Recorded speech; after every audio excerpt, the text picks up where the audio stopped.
अस्सलाम वालेकुम बच्चों, आज हम 9th class biology 10th chapter का topic sexual reproduction in plant discuss करेंगे। इस टॉपिक में हम देखेंगे कि कौन से प्लांट सेक्सुअल रिप्रोडक्शन करते हैं और पौधे का कौन सा हिस्सा सेक्सुअल रिप्रोडक्शन करवाने में हेल्प करता है।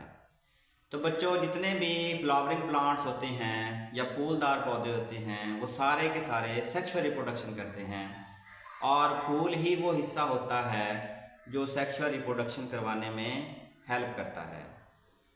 तो अब आते हैं टॉपिक की तरफ, सेक्सुअल रिप्रोडक्शन इन प्लांट। तो सेक्सुअल रिप्रोडक्शन से पहले पौधे के अंदर ना दो तरह की जनरेशन्स बनती हैं जिसको हम स्पोरोफाइट और गमेटोफाइट कहते हैं। यानी एक जनरेशन स्पोरोफाइट होती है और स्पोरोफाइट से आगे गमेटोफाइट जनरेशन बनती है और गमेटोफाइट से स्पोरोफाइट जनरेशन बनती है। यानी एक जनरेशन से दूसरी जनरेशन और दूसरी जनरेशन से पहली जनरेशन बनती है। यानी ये साइकिल्स चलता रहता है। ये वाला जो प्रोसेस है इसको हम कहते हैं अल्टरनेशन ऑफ जनरेशन। यानी जो अल्टरनेशन ऑफ जनरेशन है इसमें दो तरह की जनरेशन होती हैं, एक स्पोरोफाइट और एक गमेटोफाइट। स्पोरोफाइट से गमेटोफाइट बनती है और गमेटोफाइट से स्पोरोफाइट बनते हैं। तो इस अमल को हम कहते हैं अल्टरनेशन ऑफ जनरेशन। तो अब हम इसको देखते हैं। ये है स्पोरोफाइट। स्पोरोफाइट जो जनरेशन होती है, ये नस्ल होती है, वो डिप्लॉयड होती है। यानी इसके अंदर पेयर ऑफ क्रोमोसोम्स होते हैं, ये डिप्लॉयड होती है।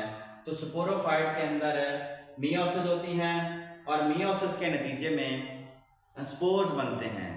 तो स्पोर्स ये हैप्लॉइड होते हैं। यानी समझ लें कि जो डिप्लॉयड सेल होते हैं वो मियोसिस के जरिए हैप्लॉइड हो जाते हैं, यानी स्पोर्स बनते हैं और स्पोर से आगे गमेटोफाइट जनरेशन बनती है।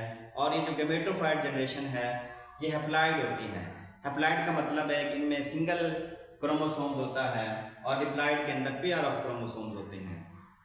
तो जो गमेटोफाइट जनरेशन है उसके अंदर मियोसिस होती है और मियोसिस के नतीजे में दो तरह के गमीट्स बनते हैं। एक मेल गमीट बनता है, वो भी हैप्लॉइड है, और जो फीमेल गमीट बनते हैं वो भी हैप्लॉइड हैं। यानी मेल्स गमीट्स और फीमेल्स गमीट आपस में फ्यूज होते हैं। फ्यूज होने से उनसे जाइगोट बनता है और जाइगोट के बाद उनकी मजीद माइटोसिस होती है और माइटोसिस के नतीजे में स्पोरोफाइट बनते हैं।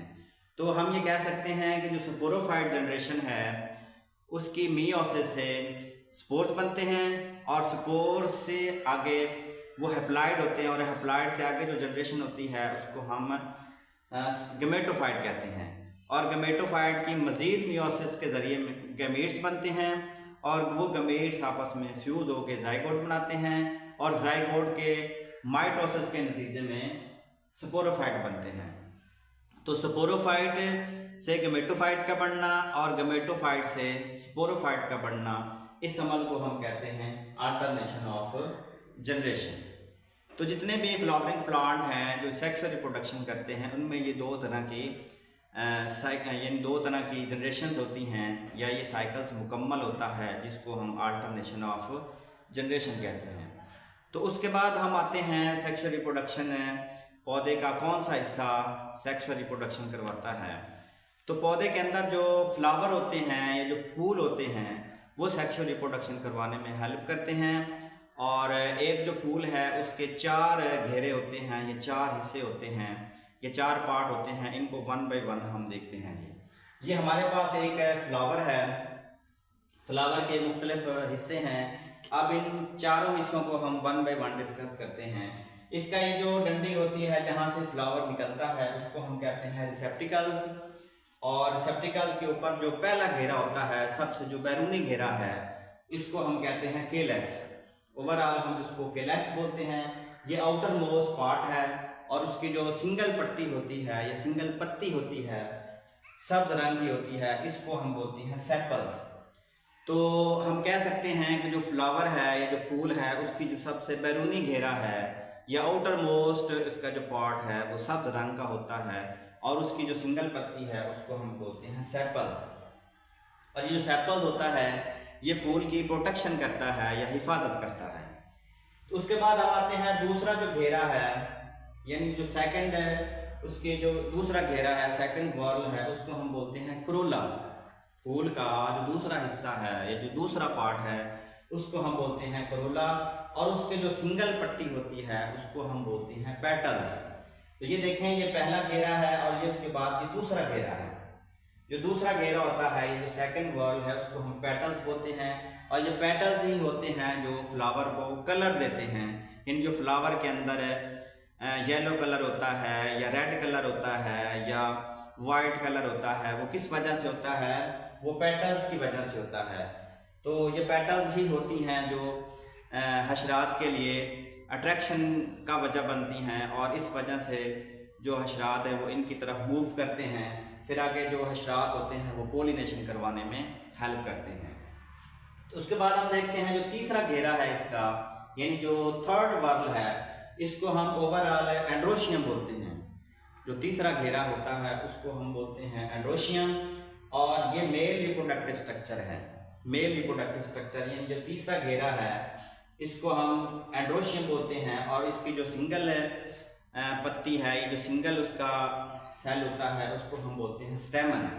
और जो स्टेमन है उसके मज़ीद आगे दो पार्ट होते हैं, ये वाला हिस्सा और जो ये वाला हिस्सा है इसको हम स्टेमन बोलते हैं, और ये पूरी जो ये डंडी होती है इसको हम फिलामेंट बोलते हैं, और इसके ऊपर ये जो इसका हेड होता है इसको हम एंथर बोलते हैं।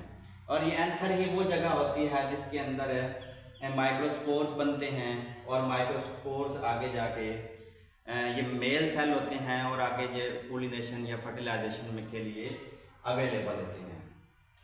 उसके बाद देखें ये जो चौथा घेरा है, चौथा घेरा उसको बोलते हैं गायनेशियम। ये इनर मोस्ट वॉर्ल है, ये सबसे समझ लें कि सबसे अंदरूनी घेरा है, या सबसे जो चौथा घेरा है ये सबसे जो अंदरूनी घेरा है, चौथा घेरा, या जो इनर मोस्ट या समझ लें फोर्थ वॉर्ल है, इसको हम बोलते हैं गायनेशियम।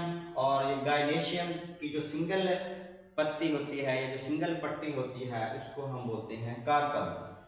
तो जो कार्पल है उसके आगे मज़ीद चार पार्ट होते हैं। इसका जो ऊपर वाला हेड होता है इसको हम बोलते हैं स्टिग्मा, और ये जो डंडी है पूरी इसको हम बोलते हैं स्टाइल, और उसके बाद ये होती है ओवरी, और ओवरी के अंदर जो सेल्स होते हैं उसको हम बोलते हैं ओव्यूल। यानी ओवरी ही वो जगह होती है जहाँ पे मैक्रोस्पोर्स बनते हैं, और ओवरी ही वो जगह होती है जहाँ पे माइक्रोस्पोर्स यहाँ पे पहुँचते हैं, और यहाँ पे जाइगोट बनता है, और जाइगोट से आगे फिर बीज बनता है, और वो बीज आगे रिप्रोडक्शन करवाने में हेल्प करता है।